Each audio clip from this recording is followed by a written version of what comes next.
नमस्कार साथियों, आप देख रहे हैं हमारा इस समय टीसाला यूट्यूब चैनल। आप चैनल पर पहली बार आए हैं तो चैनल को आप सब्सक्राइब कर लीजिए। बात करते हैं, एक वीडियो भी बनाए थे मैंने हरियाणा जॉब सिक्योरिटी एक्ट जो 2024 बनाया गया उसको लेकर काफ़ी सवाल थे और कुछ भाई कमेंट भी आते हैं, लेकिन ज़रूरी नहीं है आपके साथ सही हो रहा दूसरे के साथ भी सही हो रहा होगा।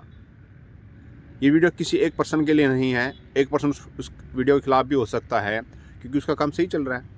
पहली बात, आज न्यूज़पेपर में जो आपने दैनिक सवेरा में भी देखी होगी, जिसमें साफ साफ लिखा गया है कि अधिकारी और बाबू लोग जो जॉब सिक्योरिटी एक्ट को लागू नहीं कर रहे हैं। इसमें क्या है, विभिन्न प्रकार के संदेह हैं जो सामने आ रहे हैं। पहली बात तो एक ग्रुप डी की ज्वाइनिंग जो हो रही है उसको लेकर आदेश एक जारी किया गया था कि जो कर्मचारी लगे हुए हैं ग्रुप डी के 5 साल से कम जिनको है, 5 सालों कोई दिक्कत नहीं है, बिल्कुल साफ कहा है, 5 साल जिसको होगा उसको कोई दिक्कत नहीं है। लेकिन साथ में ये कहा गया है कि जिसको 5 साल से कम है तो उनको हटा के ग्रुप डी लगाया जाए। उसके बाद फिर एक आदेश जारी होता है विभिन्न विभागों की तरफ से, भाई इनको हटाया ना जाए, इनको सरप्लस किया जाए, ना कहीं इनको एडजस्ट किया जाए ताकि किसी का रोजगार ना जाए। बड़ी अच्छी पहल है, सरकार की मानते हैं। लेकिन अब यहाँ पर एक डाउट फिर बना हुआ है। अब उसमें यह कहते हैं यहाँ पे सिर्फ पार्ट 2 लिखा गया कि पार्ट 2 वालों को सरप्लस किया जाए, बाकी को नहीं। तो भाई जो कुछ ग्रुप डी आएंगे सेक्शन पोस्ट वो पार्ट 2 की जगह ही लगाए जाएंगे। पार्ट 1 की जगह ना ही तो उनकी सीट होती, ना ही वहाँ कोई सेक्शन पोस्ट होती। तो इसलिए पार्ट 1 वालों को तो खतरा ही नहीं किसी प्रकार का। तो डर है आपके अंदर जो आपको डराया जा रहा है, क्योंकि अगर आप पार्ट 2 के अंदर हैं तो आप सेक्शन पोस्ट में हैं, सेक्शन पोस्ट में है तो अगर कोई ग्रुप डी आता है तो आपको सीट छोड़नी पड़ेगी, लेकिन डिपार्टमेंट आपको सरप्लस कर कहीं और ज्वाइनिंग भी देगा, साथ में ट्रांसफ़र कर देगा आपकी कहीं और। ठीक है, लेकिन ऐसा नहीं कि पार्ट 1 वालों, पार्ट 1 तो खाली पोस्ट पे होते ही नहीं है। ये पहले एक अधूरी क्या बात होती है, कोई भी डिपार्टमेंट आदेश जारी करता है उस डिपार्टमेंट को वहाँ पता नहीं होता है सेक्शन पोस्ट पार्ट 1 पार्ट 2 क्या अंतर है, पार्ट 1 में कौन आते हैं, पार्ट 2 में कौन आते हैं। तो इनके ऊपर से सिस्टम ऐसा होता आ रहा है, तो आप ध्यान से पढ़ सकते हैं। पार्ट 2 ही केवल सेक्शन पोस्ट पे होता है। पार्ट 1 वाले किसी स्कीम में आ सकते हैं या वैसे एडजस्ट किए जा सकते हैं, लेकिन वहाँ पर उसका कोई वजूद नहीं होता। अगर पार्ट 2 आप सेक्शन पोस्ट पे काम करोगे, आप पार्ट 2 में आओगे, आपको समान काम समान वेतन मिलेगा। ठीक है, तो ये मामला खत्म यहाँ पे, यानी कि अब पार्ट 1 वालों को तो खतरा ही नहीं और पार्ट 2 को कहीं और सरप्लस कर देंगे। फिर बात आती है जॉब सिक्योरिटी को लेकर। जॉब सिक्योरिटी में भी यही हाल है। सरकार ने टाइम दिया था 30 सितंबर का 2024 में कि जिनको कौशल में डालूँ कौशल में डाल दो ताकि इनको नियमित किया जा सके, जो पॉलिसी है उसके अनुसार। लेकिन कई विभागों ने कुछ हलचल नहीं की। भाई कौन मत्थे मारे, परमिशन कौन ले, कौन ये करें। ठीक है, तो उसके बाद अब एक बात आती है, चलो वो भी नहीं डाला। कुछ कर्मचारी ऐसे हैं वो क्या कहते हैं कि पॉलिसी में पार्ट 1 कहीं लिखा ही नहीं, भाई पार्ट 1 वालों को पक्का किया जाएगा, 5 साल हो गए। एक भाई का मैसेज आया था कि 5 साल वालों को कोई दिक्कत नहीं, वीडियो फालतू बना रहे हो। भाई आपको कोई दिक्कत नहीं है, काफ़ी लोगों को दिक्कत है जिनको एक्ट में अभी तक नहीं डाला गया है। आप सही हो सकते हो, आपको गलत हम नहीं कहेंगे, लेकिन हर कर्मचारी का अलग अलग डिपार्टमेंट होता है, अलग अलग ऑफिसर होते हैं, अलग अलग रवैया होता है। तो जो पार्ट 1 है और जो उसमें लिखा, एक्ट में लिखा गया contractual employ, ad hoc employ, outsourcing, part 2 policy, कौशल। अब वो कौशल वाले कह रहे सर हमें कौशल में 2022 में डाला, हमें तो 5 साल फिर भी नहीं हुई।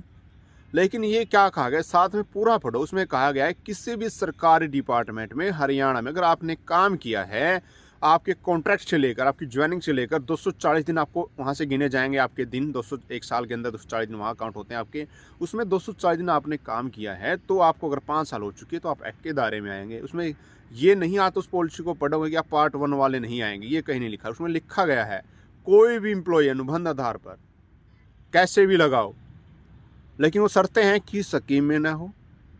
तो 1,20,000 कर्मचारी तभी जाके पूरे होंगे। भाई पार्ट 1 वाले आप घबराओ नहीं, आपका भी नाम है। अगर कोई डिपार्टमेंट आपको दिक्कत करे तो उसके लिए आप कोर्ट का दरवाज़ा खटखटा सकते हो, लेकिन कोशिश करें बात ध्यान से सुलझ जाए। ठीक है, वहाँ पे एडहॉक, कॉन्ट्रैक्ट, कई भाई तो ये भी कहते हैं कि हार्टून वाले इसमें नहीं है, कहीं हार्टून शब्द ही नहीं लिखा है।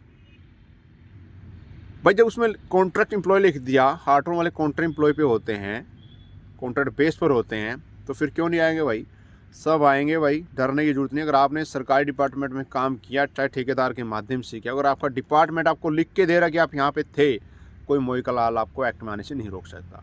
ये है सही बात, जो पॉइंट मैंने बता दी है, और आशा करता हूँ सभी की समझ में आएगी। जो भाई को नेगेटिव सवाल करते हैं मैं उनको यही सलाह दूंगा, आप साथ दें उन भाइयों का अगर आपका नाम एक्ट में आ गया।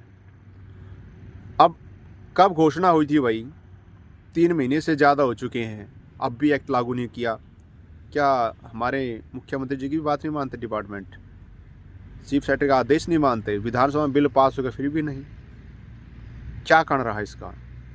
तो इसके पीछे सख्त कार्रवाई होनी चाहिए। हमारे सीएम साहब से अनुरोध करो, निवेदन करो कि जो एक्ट में नहीं लाए जा रहे अभी तक, ये मामला ढीला क्यों है, उन अधिकारियों कर्म हो या जो बाबू लोग हैं उनके प्रति सख्त एक्शन होना चाहिए। जैसे कौशल में होता था ना कि 7 तारीख से पहले सैलरी नहीं आई तो डिपार्टमेंट को जुर्माना देना होगा, तो वही काम यहाँ पर होना चाहिए, तब जाके आपका एक्ट में नाम आएगा।